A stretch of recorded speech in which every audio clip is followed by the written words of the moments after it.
Assalamualaikum warahmatullahi wabarakatuh.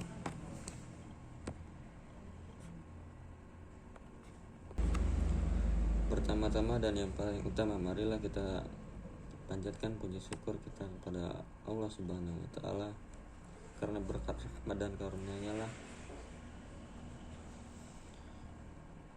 saya dapat membuat video ini dalam keadaan sehat walafiat.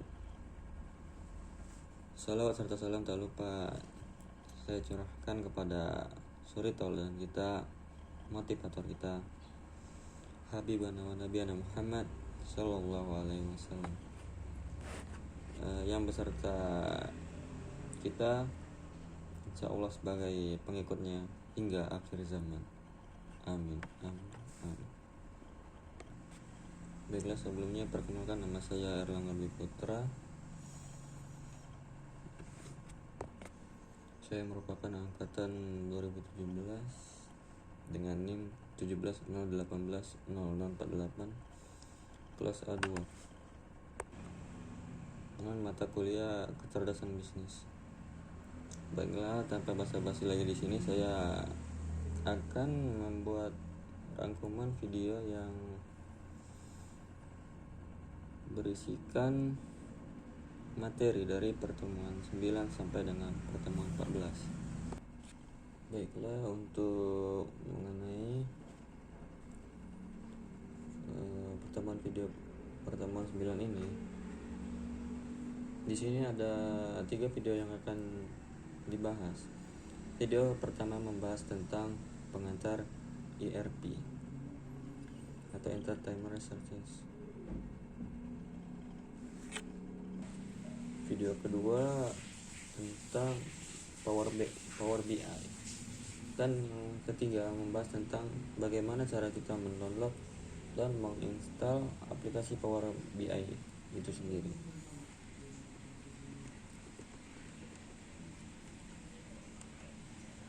Baiklah, untuk rangkuman pertama kita akan menjelaskan apa itu ERP. Dari video yang saya dapat, di situ saya bisa menyimpulkan bahwa ERP itu merupakan sebuah sistem informasi untuk mengidentifikasi dan merencanakan sisi sumber daya yang dibutuhkan perusahaan untuk digunakan.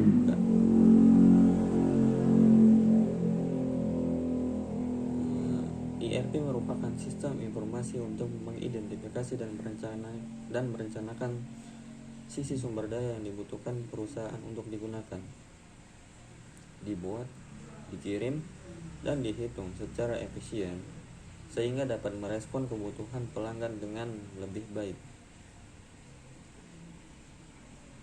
Nah, konsep untuk merencanakan dan mengelola sumber daya perusahaan ini itu bisa meliputi seperti waktu, dana, material, dan lain-lain, agar pendayagunaan sumber daya perusahaan itu dapat dimanfaatkan secara optimal untuk kesejahteraan semua pihak yang berkepentingan atau berkaitan.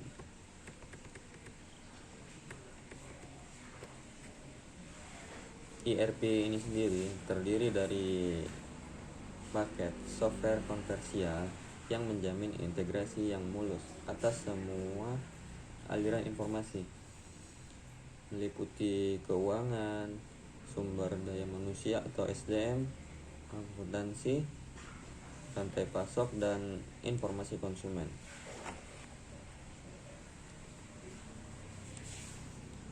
Paket sistem informasi yang dapat dikonfigurasi dan mengintegrasikan informasi serta proses yang berbasis informasi di dalam,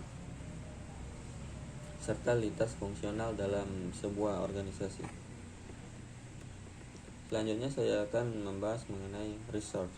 Resource itu artinya sumber. Jadi secara singkat, resource itu adalah sumber daya. Dalam kaitannya dengan enterprise, resource dapat berupa dalam kaitannya ini berarti research ini bisa berupa aset perusahaan yang meliputi aset keuangan, sumber daya manusia, konsumen, supplier, order, teknologi, strategi, dan lain-lain. Sumber daya dalam organisasi ini otomatis akan menjadi tanggung jawab serta tantangan manajemen untuk dikelola agar dapat menghasilkan keuntungan.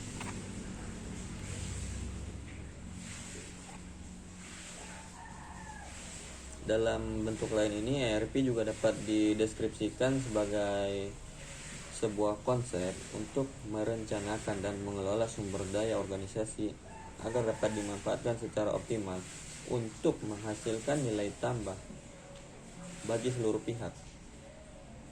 Pihaknya ini ya pihak yang berkepentingan.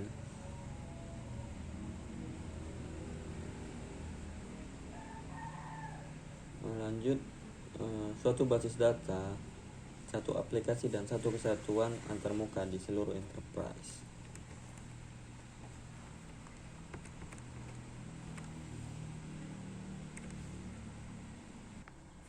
Baik, kita lanjut pertemuan berikutnya. Di sini ada 5 poin penting yang bisa diambil dari video kedua.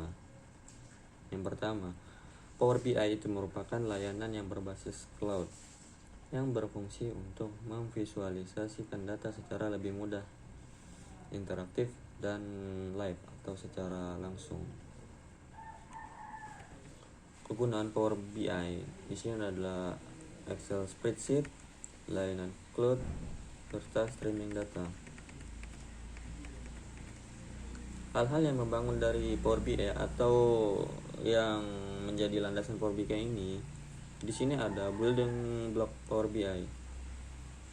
Di sini terdapat visualisasi atau visual representasi dari data-data Anda, data aset, koleksi, atau kumpulan data yang digunakan oleh Power BI ini untuk visual, report, koleksi, dari visualisasi, serta yang terakhir ada di sini yang namanya files.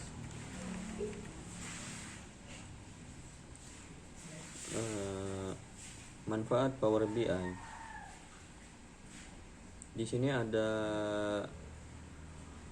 kurang lebih 5 manfaat yang bisa saya rangkum dari video yang sudah saya tonton.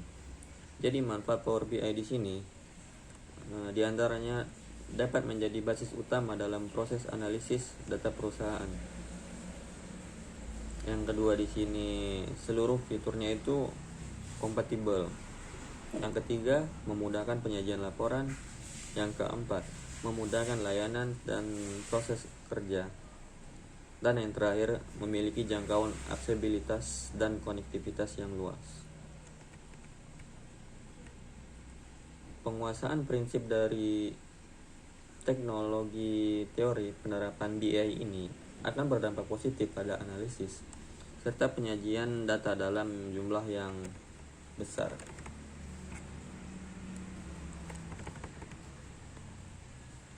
Lanjut, di sini ada 5 poin yang bisa saya ambil dari atau yang bisa saya rangkum dari video pertemuan ketiga. Aplikasi BI ini dapat berupa offline atau bisa juga full online. Link download aplikasi BI-nya terdapat dalam video yang seperti yang saya nonton, ada di video ketiga. Di situ ada link aplikasi BI.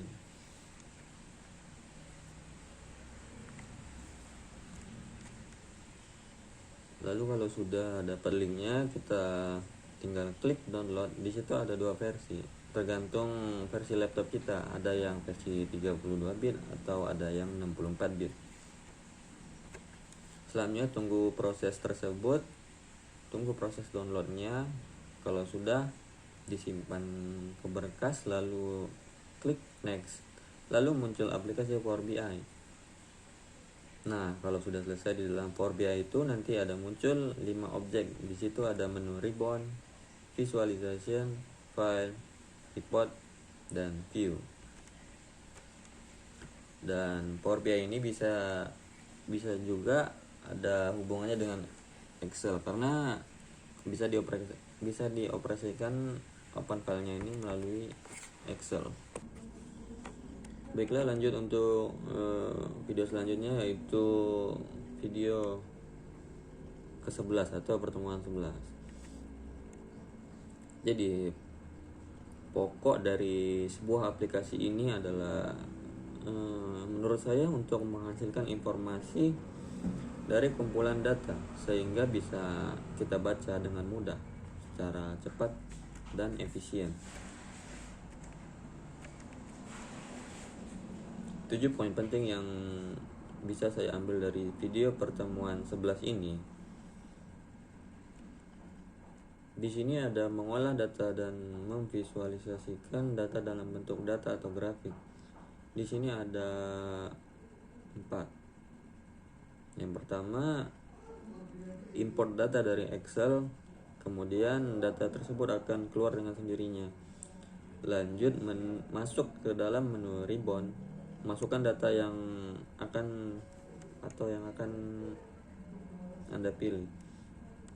Kalau sudah muncul, klik loading tersebut, lalu pilih jenis visualisasi. Grafik ini tidak sembarang. Grafik ini sesuai dengan data yang akan kamu pilih. Jika ingin membanding-bandingkan data tersebut, pilih perintah axis. Pengertian axis. Di sini axis itu adalah suatu pembanding. Yang terpenting itu adalah memiliki nilai.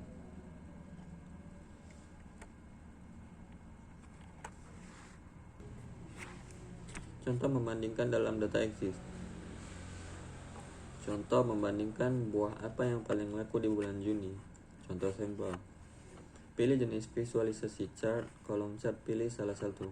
Maka nanti di sebelah kiri akan muncul grafik yang akan digunakan. Chart itu lalu digeser atau diperbesar. Dalam visualisasi ini bisa dilihat dalam video pertemuan 11. Di sini terdapat banyak menu. Pertama yang harus dipahami, file Excel tadi itu harus kita pahami, harus kita tahu di mana posisinya, di mana semua tergantung posisinya masing-masing. Ingin menyajikan di data apa, data penjualan atau data apa, sesuai dengan posisinya. Lalu bagaimana dengan mengolah data? Untuk mengolah data bisa mengikuti langkah-langkah dengan yang pertama, yaitu beri judul terlebih dahulu, lalu klik insert. Dalam menu itu terdapat text box, lalu pilih text box. Dalam text box itu sendiri nanti bisa diperpanjang lagi sesuai dengan keinginan kita, bisa diperpanjang atau ya terserah kita mau dibuat sedemikian rupa. Jenis-jenis itu lalu diatur sesuai keinginan, bisa diperbesar, diperkecil, beri judul, lalu klik. Untuk grafik bebas untuk memakai grafik apa saja. Yang terpenting dalam Power BI ini adalah untuk menempatkan posisinya itu harus sesuai. Jadi untuk mendapatkan posisi itu untuk membanding-bandingkan data penjualan sampel, penjualan buah. Selanjutnya adalah menginclude data. Lanjutnya materi pertemuan video pertemuan ke-12, melanjut dari pertemuan 11 yang sebelumnya. 7 poin yang bisa saya ambil dari video tersebut. Mencoba lebih dalam menggunakan data yang kemarin. Excel kemarin data penjualan buah. Jadi di situ nanti akan muncul data-data yang akan kita review. Lalu klik file. Pilih jenis diagram atau grafik yang akan kita pakai. input data dari yang tertinggi sampai ke yang terendah. Misalnya jeruk lebih tinggi, maka untuk grafik juga harus disesuaikan. Banyaknya grafik juga sesuai dengan kebutuhan yang kita buat.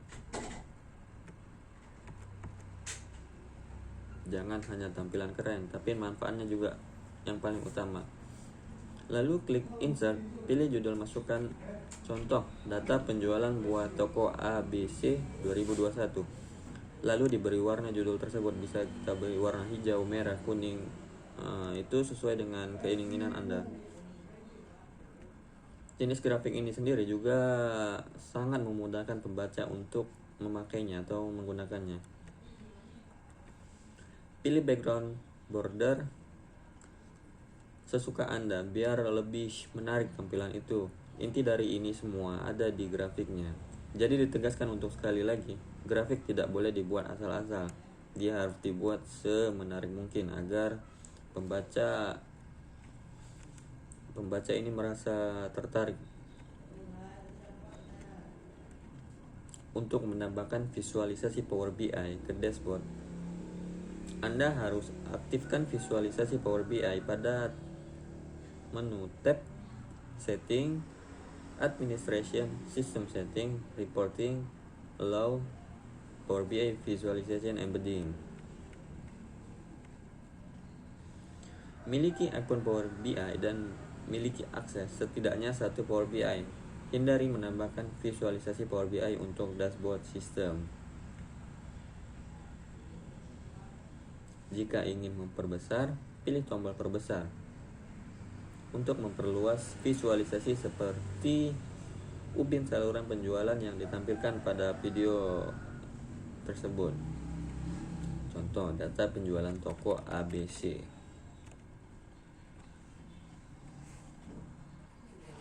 Di sini saya akan melanjutkan rangkuman dari video pertemuan sebelumnya. Di sini saya akan membahas mengenai query atau menu query. Fokus ke query, masih menggunakan data Excel yang sebelumnya, menggunakan data Excel penjualan buah-buahan. Untuk memanfaatkan menu, di sini kita bisa masuk ke Excel, ambil data minggu lalu, data penjualan buah-buahan, klik sheet, buka files. Di situ ada tertera apel, jeruk, mangga, dan lain-lain. Ada menu query tersebut, lalu klik transform data.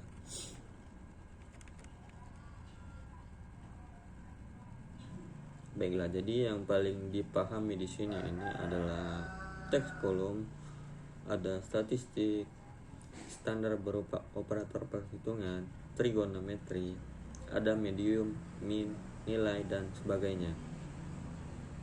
Dalam menu transform itu sendiri, data adalah menu yang paling dominan atau yang paling penting. Fungsi query ini adalah untuk menyambung, mengubah, menggabungkan, serta membagikan data. Query ini adalah sintaks. Sintaks ini adalah sebuah perintah yang digunakan untuk mengakses dan menampilkan data pada suatu sistem database. Transform data ini digunakan untuk meningkatkan fungsi Excel dalam mengolah angka, mengombinasikan data, serta membaca situasi pasar.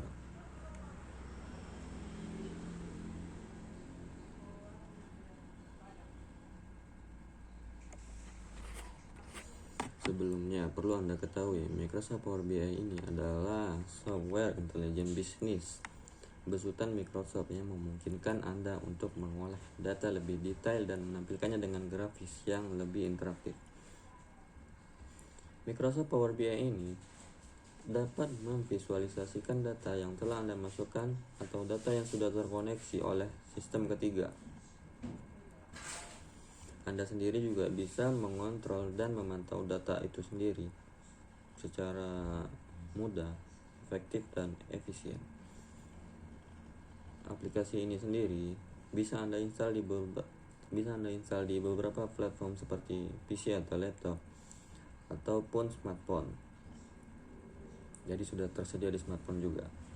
Power BI ini bisa berjalan dengan baik di sistem Windows, iOS, ataupun Android.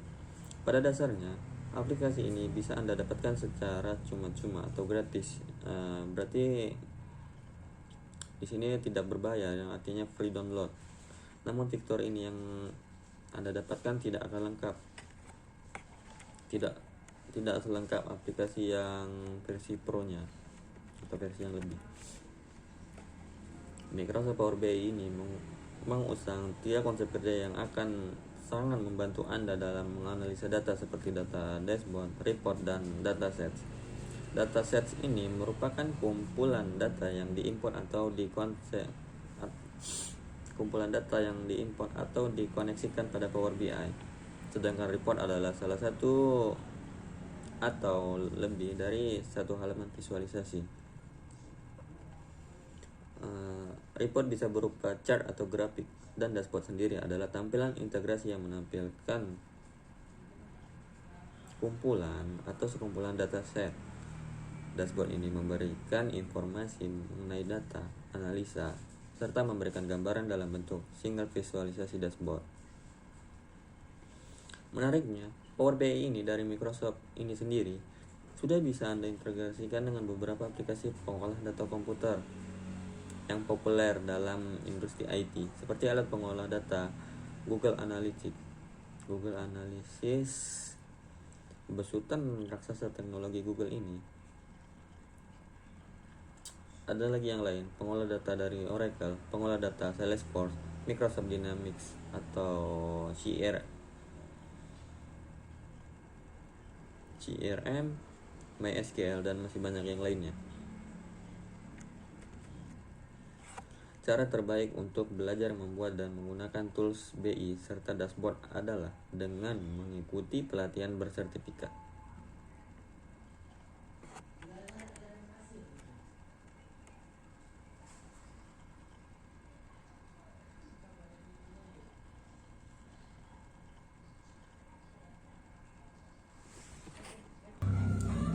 Baik, video selanjutnya rangkuman video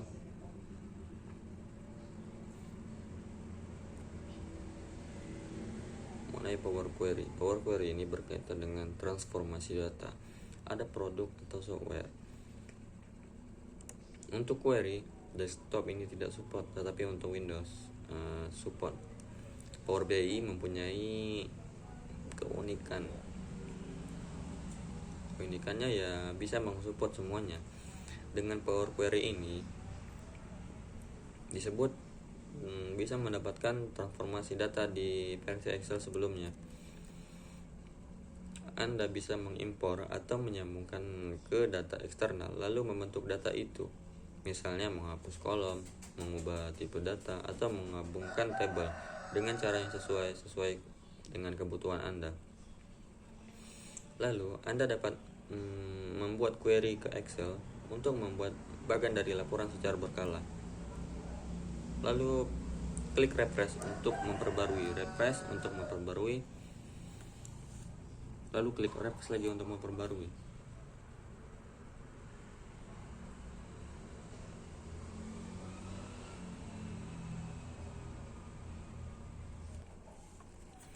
Query merupakan kata benda atau noun yang berarti pertanyaan.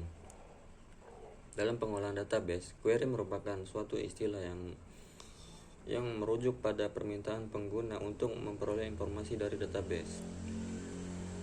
Informasi tersebut diperoleh dari data-data yang terdapat dalam tabel-tabel database. Dengan kata lain, query ini dapat diartikan sebagai kemampuan atau capability menampilkan informasi yang diperoleh dari tabel-tabel yang tersimpan di dalam database. Pada umumnya, query terbagi menjadi 2 macam, select query dan action query, di mana select query tersebut mengacu pada permintaan untuk memperoleh data atau informasi yang terdapat di dalam database. Sedangkan action query merupakan permintaan yang berkaitan dengan operasi-operasi seperti penambahan atau insert, pembaruan atau update, dan penghapusan atau delete. query menjadi komponen terpenting dalam pengelolaan database, sebab dengan menggunakan query ini sendiri, sistem tersebut mampu memenuhi permintaan yang banyak dari permintaan pengguna. Setiap komponen ini dalam database saling berinteraksi dengan menggunakan query. Query juga sering disebut dengan query language atau bahasa query.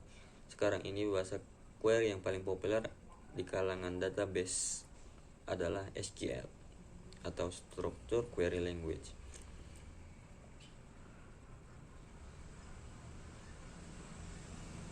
Dalam pembahasan kali ini akan menjelaskan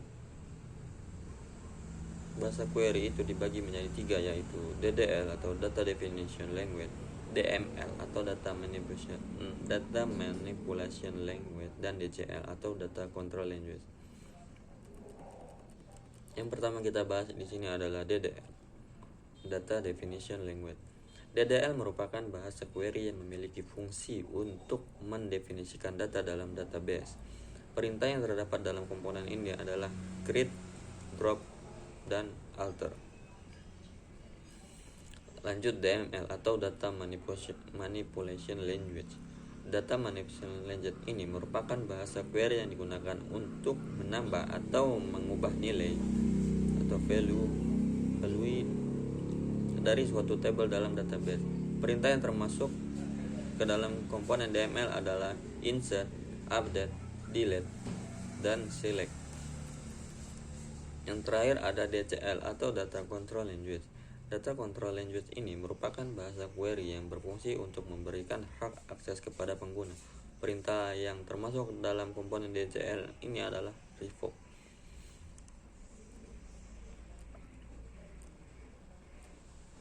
Setelah mengetahui fungsi dari bahasa query, di sini akan menjelaskan beberapa contoh dari penggunaan perintah yang terdapat di dalam komponen tersebut. Di sini ada create. Create ini artinya membuat database, membuat table, membuat view, membuat index. Selanjutnya ada drop. Dalam SQL, drop berfungsi untuk menghapus data-data yang disimpan dalam database. Menghapus database, menghapus table. Selanjutnya ada select. Perintah select ini digunakan untuk menampilkan tabel yang terdapat dalam database. Menampilkan seluruh data dalam table, menampilkan data dalam kolom tertentu, menampilkan data dalam kondisi tertentu. Selanjutnya ada alter. Alter option ini merupakan pilihan untuk mengubah tabel seperti add name field, add primary key. Selanjutnya insert. Perintah insert ini digunakan untuk memanipulasi data dalam table.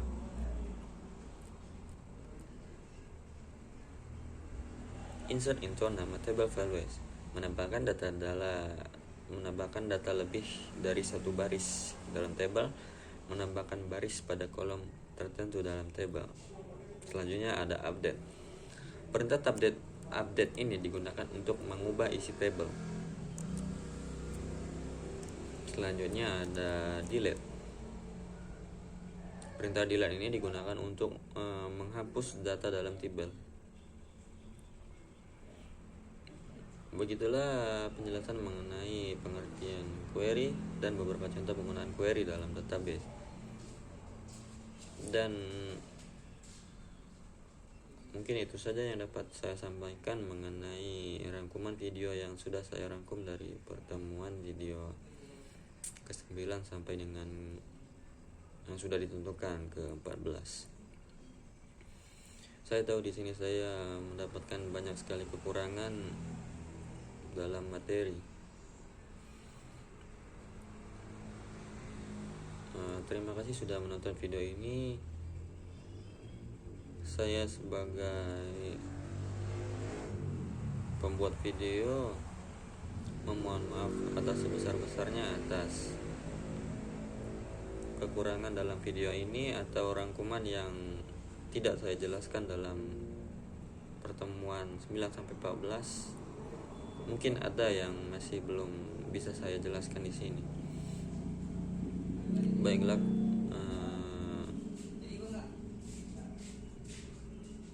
kurang lebih dalam video ini saya mohon maaf apabila ada perkataan saya yang menyinggung atau salah di sini. Saya mohon maaf, kepada Allah saya mohon ampun. Wabillahi taufiq wal hidayah. Wassalamualaikum warahmatullahi wabarakatuh.